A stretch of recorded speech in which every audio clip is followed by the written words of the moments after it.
안녕하세요. 어르신의 건강과 행복을 위한 가장 든든한 장기요양기관을 만들어가는 케어스토리 강성만 국장입니다. 지난 영상에서 요양보호사라는 일의 현 실정과 천사의 직업이다 라는 내용을 다루어 봤는데요.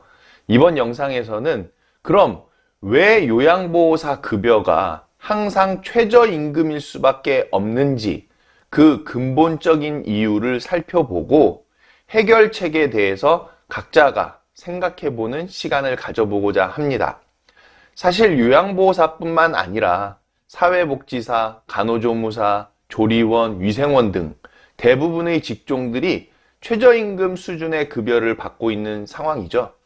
요양보호사를 대표적으로 다루어 보면서 다른 직종의 상황까지 함께 연관지어 이해해 보셨으면 좋겠다는 말씀을 드리면서 요양보호사 급여가, 즉 장기요양요원의 급여가 항상 최저임금인 그 근본적인 이유에 대해서 지금부터 함께 살펴보시겠습니다.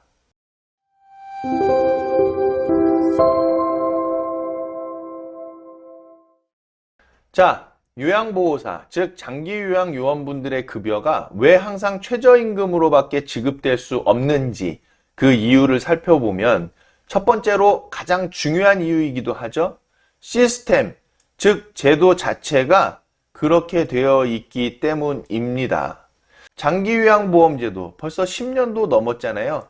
그럼에도 불구하고 이 노인 장기요양보험제도는요, 변함없이 최저임금 시스템으로 바뀌지 않고 운영되고 있다는 거죠.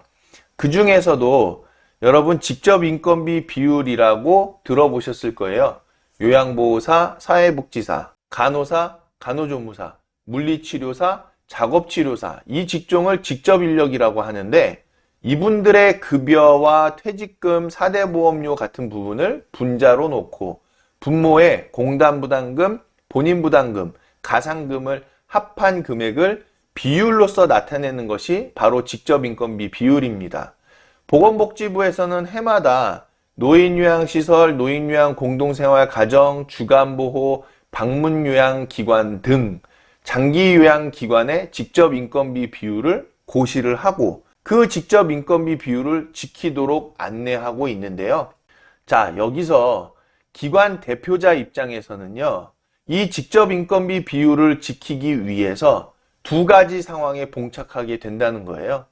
첫 번째로는 요양보호사 선생님처럼 직접 인력분들의 월급을 더 많이 드림으로써 직접 인건비 비율을 지킬 것이냐, 아니면 직접 인력을 더 채용함으로써 직접 인건비를 더 지급해서 직접 인건비 비율을 지킬 것이냐라는 건데, 사실 대표자분의 입장에서는요, 요양보호사 선생님처럼 직접 인력의 인건비를 높이기보다는 직접 인력을 더 채용하는 쪽이 업무 분담에 유리하다고 판단할 확률이 높아지기 때문에 법적으로 꼭 채용해야 하는 요양보호사 선생님들의 급여를 최저임금으로 들으면서 직접 인건비 비율을 지키기 위한 추가 요양보호사 선생님들도 최저임금 수준으로 채용하게 되는, 즉 한 사람이라도 더 최저임금으로 채용하게 만드는 꼼수 시스템이라는 거예요. 요양보호사 선생님들께 최저임금을 드리게 되는 것은 근본적으로 정부가 만들어 놓은 제도 자체가 최저임금 시스템으로 되어져 있기 때문이라고 볼 수 있습니다. 자, 그리고 대표자분의 입장에서는요, 운영 수익을 더 많이 남기려고 하겠죠. 자, 그러기 위해서는요, 인원이 제일 많은 요양보호사 선생님의 월급을 최저임금으로 못 박아 놔야 하는 시스템일 수밖에 없다는 거예요.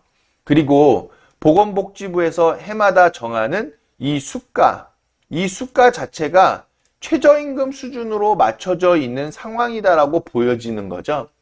그래서 과연 정부는 요양보호사 선생님처럼 장기요양 요원분들의 급여를 최저임금 이상으로 더 드리고 싶어 하는 건지 아닌 건지 도대체 알 수가 없습니다. 자, 두 번째로는요, 사회적 인식 자체가 요양보호사라는 직업을 봉사로 생각하고 있다라는 거예요. 자, 이 요양보호사라는 직종은요, 서비스 전문 직종이죠. 사실 요양보호사 전문직이에요, 전문직.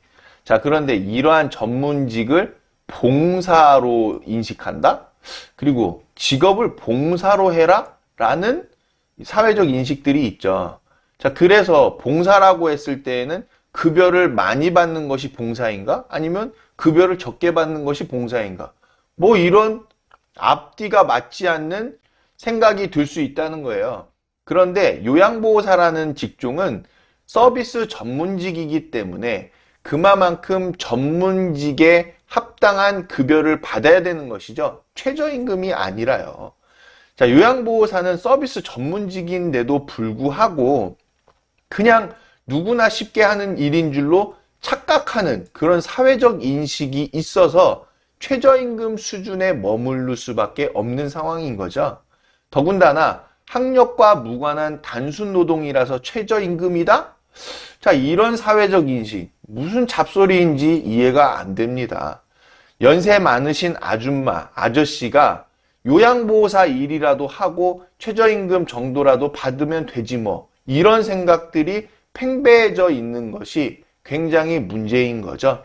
그리고 제도 자체가 포괄수가, 즉 하루의 비용 또는 시간당 비용으로만 산정해 놓고 있어서 그 비용에 한해서 이것저것 일을 다 해야 되는 상황이다 보니까 요양보호사 선생님들을 만만하게 보고요. 이것저것 다 시키고도 제도 자체가 최저임금으로 되어 있으니 제대로 된 급여 지급 안 하고 최저임금으로만 주고자 하는 이런 인식들이 자리하고 있기 때문에 요양보호사 선생님처럼 장기 요양 요원분들의 급여 자체가 최저임금밖에 안 되는 이런 실정입니다. 세 번째로는요, 요양보호사 스스로에 대한 내부적인 문제를 우리도 좀 살펴봐야 되는데요.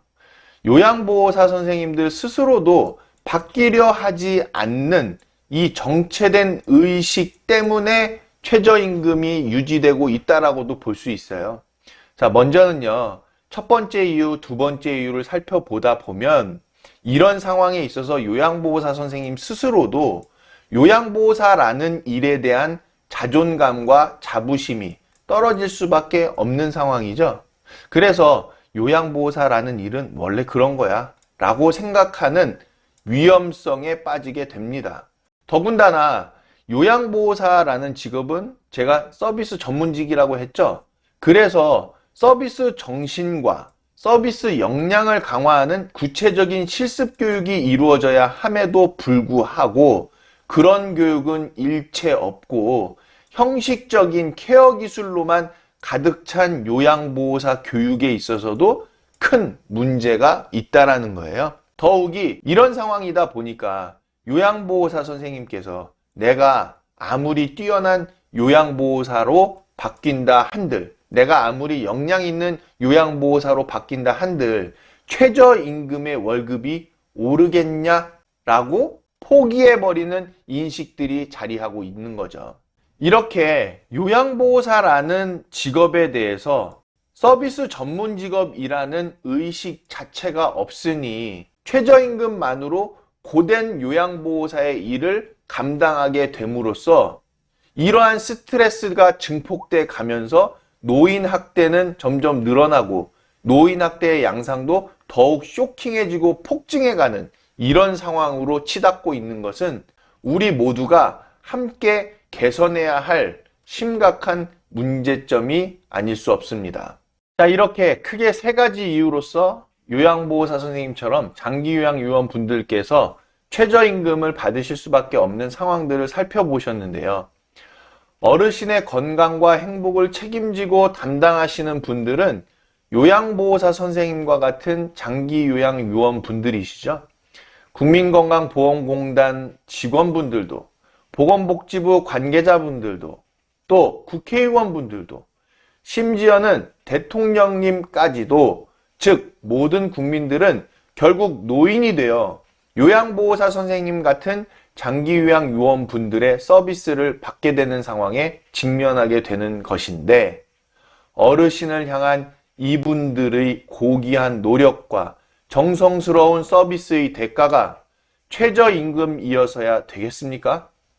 지금 이 상황을 모두가 함께 바꾸지 않는다면 앞으로 모두가 누려야 하는 우리나라의 장기요양 서비스 수준은 지금까지도 그래왔듯이 최저임금에 준하는 서비스 수준에 머무를 수밖에 없다는 것을 꼭 기억해 주시기 바랍니다.